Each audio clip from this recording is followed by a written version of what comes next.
Hey there, and welcome to Family Revenge. We're so glad you're here. Don't forget to like and subscribe so you can stay with us for every twist and turn. Let's jump right in. I got there 10 minutes early, like always. Monthly leadership meetings at Marlowe Dining Group weren't something you showed up late to, not unless you wanted to get side eyed by Aunt Lydia or iced out by Uncle Phil. The tasting room at the flagship in Chicago smelled like fresh truffles and money. Velvet chairs, antique chandeliers, one of a kind paintings. Everything screamed exclusivity. Everything also screamed not for me. Quick note, before we start, how's your day going and where are you joining from? I pulled out the chair at the far end of the table, the same one I always sat in since my dad passed 8 years ago. I nodded at Phil as he shuffled some papers. Morning. He didn't look up. Didn't know we invited guests today? That was Phil's thing. Subtle digs, coated in fake smiles. I kept my face straight. Last I checked, I'm still 30% owner, I said. My cousin Drew let out a laugh from 2 seats down. Yeah, voting shares.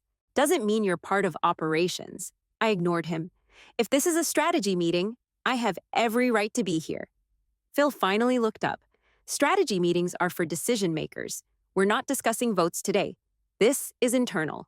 He motioned to an assistant who started handing out thick white folders, confidential strategy packets with the company logo and a bold red "Do Not Copy" stamp on top. She skipped right over me. I leaned back in my chair. Seriously? Aunt Lydia chimed in, all pearls and condescension. Sweetheart, you've got that MBA now, right? That's great, but experience matters more in this world. I clenched my jaw. I've worked in this industry longer than Drew has. If you want experience, I've got it. She smiled like I was a child talking back. It's not the same. Phil stood. Let's stop pretending. The real purpose of this meeting is to discuss a clean buyout offer. We're ready to move forward without confusion or overlap. I froze. You're trying to force me out? He shrugged. It's cleaner this way. You'll get paid. We all move on. I stood up. I'm not selling, and you don't get to erase me just because you feel threatened. Phil slammed a hand on the table. Security's right outside. I suggest you leave before this gets messy. I didn't say another word. I grabbed my bag, walked straight out of that overpriced room full of snakes, and slammed the door behind me. They thought I'd roll over. They had no idea what was coming. I didn't even go home. I drove straight across town, parked in front of a tiny brick building that looked more like a dentist's office than the place where billion-dollar decisions got made. The brass plate by the door said A. Anders, Esquire, in peeling gold lettering, same as it had for 20 years. Mr. Anders buzzed me in. He hadn't changed much since I was a kid, still had that dry, worn-down voice and a permanent coffee stain on his shirt pocket. You look like hell, he said. Appreciate that, I muttered, dropping into the old leather chair across from his desk. Got a minute? He leaned back with a groan. You're not here to reminisce, I'm guessing. They just tried to buy me out, Phil and the rest of them. Tried to kick me out of the company my dad built. I swallowed hard. I want to fight. Legally, financially, all of it. He didn't say anything right away, just stared at me for a beat, then opened a drawer and pulled out a thick manila file. Your father expected something like this, he said quietly. What? He set up a trust. Years before he passed, quietly, said it should only activate if you were ever forced out, not if you left on your own. My chest tightened. What's in it? Anders opened the folder and turned it toward me. 20% of the company, held in a blind trust, now unlocked. I blinked. So, I have 50% now? He shook his head. Not yet, but you're close. There's another investor, retired chef named Ellison. He owns 15%. Has for years. I spoke to him last month, and he's looking to cash out. You've got right of first refusal. I sat up straighter. How soon can I move on it? Immediately, but you'd need liquidity. It's a big chunk. I've got it, I said. That food tech startup I put money into? They just went public. My shares cashed out yesterday. Anders raised an eyebrow. You timed that well. Didn't plan it, I said, but I'm not wasting the shot. He slid a signature page across the desk. If you're sure about this, it changes everything. I'm sure. This isn't revenge. It's about taking back what should have been mine from the start and doing it better. I picked up the pen and signed. An hour later, it was done. The trust transferred. The investor buyout confirmed. On paper, I now held 65% of Marlowe Dining Group. Anders stapled the documents, then grabbed a blank notepad. I'll draft the notice for a special leadership meeting. You'll have legal authority to call it. They can't block you now. I stood up, my hands still shaking from the adrenaline. Schedule it for tomorrow. He nodded. You're sure you want to walk into that room again? Dead sure, I said. But this time, I'm not walking in empty-handed. We walked in like we owned the place. Because now, I did. Same velvet chairs, same overpriced crystal water glasses, same smug faces around the table. Phil was mid-sentence when the door opened. He looked up, saw me with Mr. Anders behind me, and froze like someone had yanked the power cord out of his mouth. You don't belong here, Phil snapped, standing up, voice already rising. I didn't flinch. I own 65% of this company. I'll sit wherever the hell I want. Drew laughed like I was joking. That's not how any of this works. Mr. Anders stepped forward and started handing out copies of the legal documents. It's exactly how it works. You'll find everything signed, stamped, and enforceable. Phil snatched his copy and scanned it, his lips twitching. This can't be right. The trust, how'd she even know? She didn't, I said. Until yesterday when you triggered it, by pushing me out. Lydia looked between us like she'd missed the last 5 pages of a script. You bought more shares? How? I had right of first refusal. Ellison was ready to sell. I closed the deal an hour after your little ambush. I dropped my own copy on the table. So let's be clear, this is now a legally sanctioned leadership meeting, and I'm chairing it.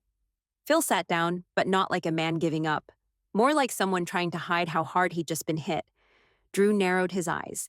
This is insane. You think controlling a few more shares makes you ready to run the entire company? I don't think it, I said. I know it. And that's not just coming from me.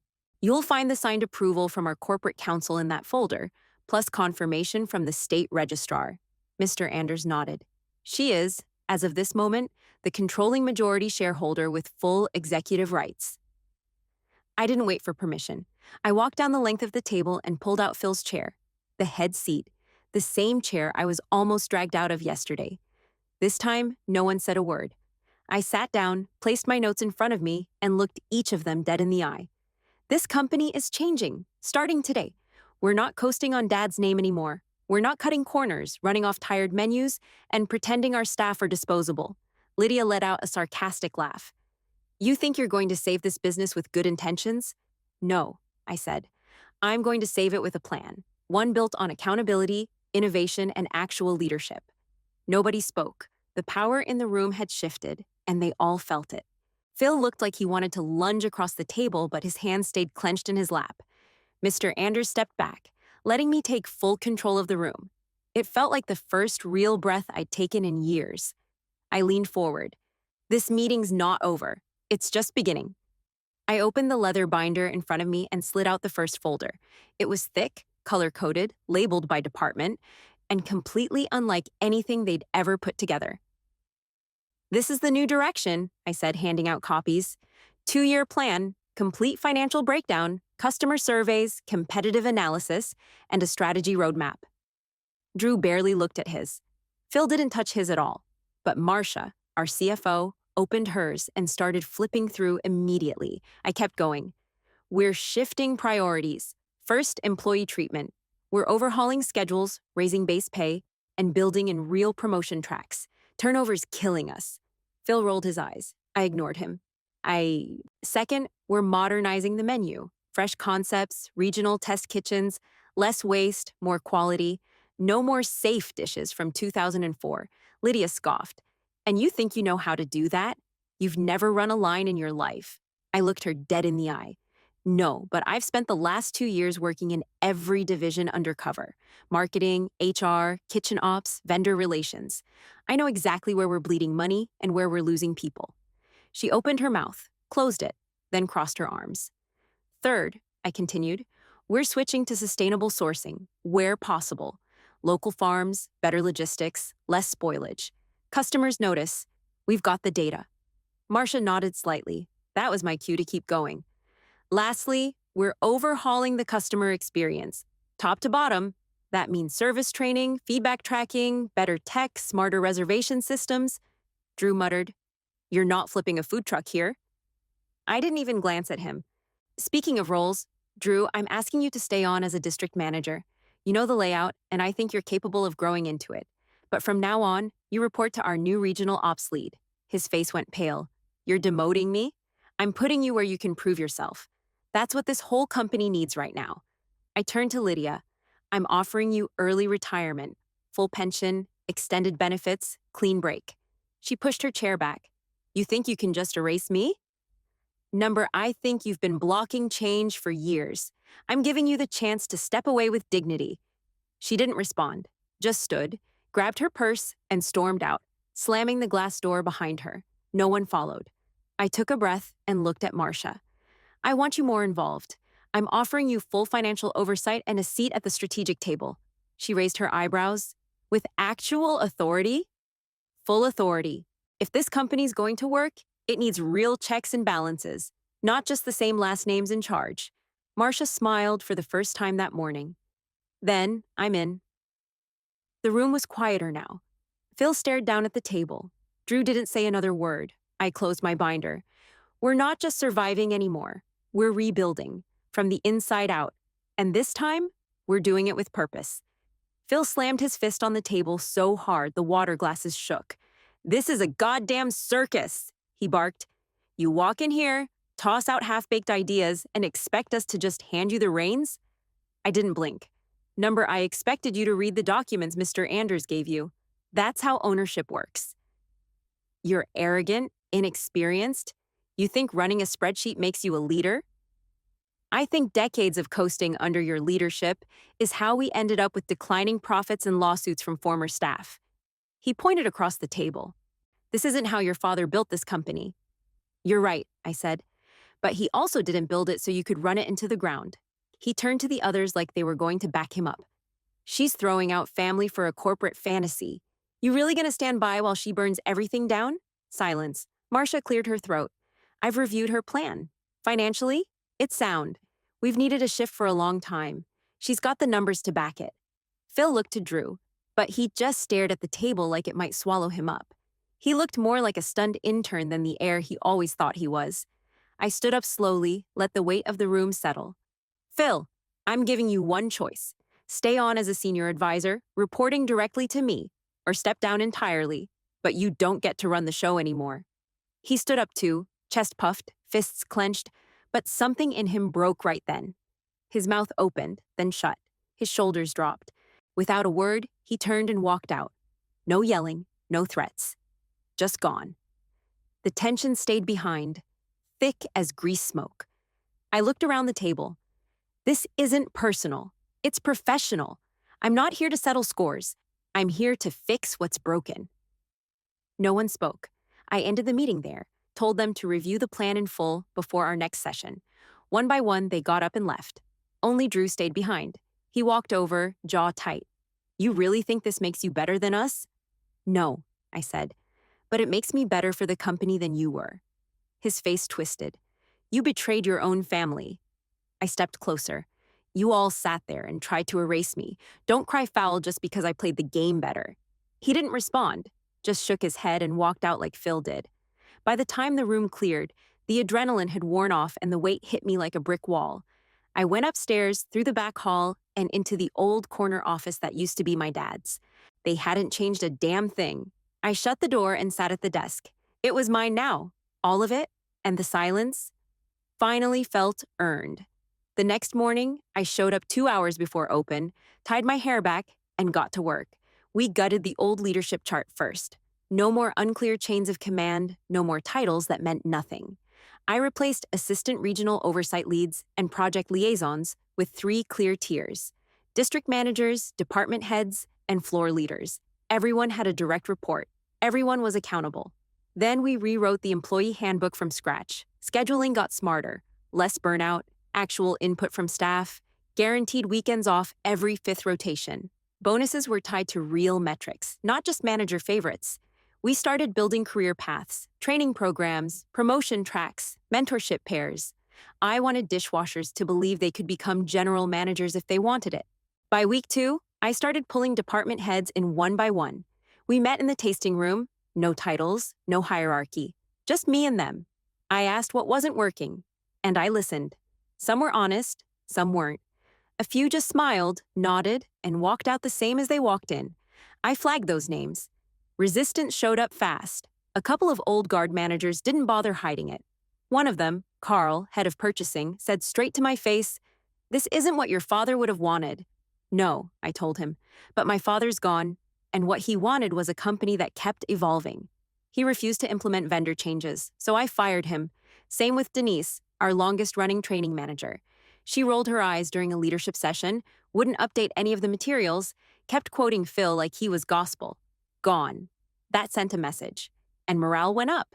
Not because people liked seeing heads roll, but because they realized I was serious. For the first time, effort actually counted. Slackers couldn't hide behind last names or seniority. Drew surprised me. After weeks of silence, he called and asked to take on the relaunch of our worst-performing location, the Wicker Park spot that nearly got shut down last year. I gave him the green light. He didn't screw it up. He fixed a plumbing disaster mid-lunch rush, retrained the front-of-house team himself, and boosted opening night traffic by 40% with a promo that didn't cost us a dime. He still didn't talk much when we crossed paths, but he showed up. Bit by bit, he was earning it. Meanwhile, reviews started shifting. Yelp, Google, OpenTable. Customers were calling out better service, hotter food, shorter wait times. We even got a handwritten letter from a regular who said she hadn't seen the servers that happy in years. I didn't celebrate yet, not fully, but I noticed. And so did the city. By week 5, the buzz had started. By week 7, it was full-blown press. A glossy culinary magazine out of New York ran a front-page story titled, "The Women Rebuilding the American Food Empire." And smack in the middle was Marlowe Dining Group, with a 2-page photo of me walking through the kitchen in a black blazer, flour on my sleeves. The article didn't pull punches. It praised our culture overhaul, highlighted the pay restructuring, and called us a rare case of legacy meeting modern leadership without losing soul. I'd been featured before, back when I was my father's daughter, the quiet one in the background. This time, I was the story. They asked about my vision. I told them flat out, we don't need to burn it all down to move forward, but we do need to rip out the rot. I'm not running this place for ego or nostalgia. I'm running it to prove that better business means better food, better people, and a future that lasts. When the magazine dropped, staff passed it around the break rooms like a trophy. Even kitchen crew who barely looked up from a grill before started quoting lines from it. Rip out the rot became a joke, then a mantra. Sales ticked up, repeat reservations climbed. We had lines on Tuesdays. Corporate catering picked up again. Vendor negotiations went smoother. Marcia pulled me aside after one of our check-ins. 6 months ago, we had a CFO resume pipeline 6 feet deep. Now, people are asking to work under me. You earned that, I told her. You always had it. They just never let you use it. The company felt alive, like it could finally breathe without dragging 100 pounds of dead weight behind it. And then Phil messaged me. It was short, just one line. Can we talk? I stared at it for a while. I didn't delete it, didn't answer either, not right away. The next day I replied, neutral ground. Not at Marlowe. He responded within minutes. Casey's Diner, Saturday, 9 a.m. I hadn't been to Casey's in years. Tiny place off I-55. Vinyl booths, burnt coffee, half the waitstaff older than the building. No press, no staff, no performance. Just bacon and Formica. Saturday came and I got there 10 minutes early. Habit, I guess. I took a corner booth, ordered black coffee, watched the door. Phil walked in right on time. He looked thinner, more tired. The cockiness was gone, or at least shoved somewhere deep. No tie, no cufflinks, just khakis and a windbreaker. He spotted me, gave a short nod, and sat down across from me.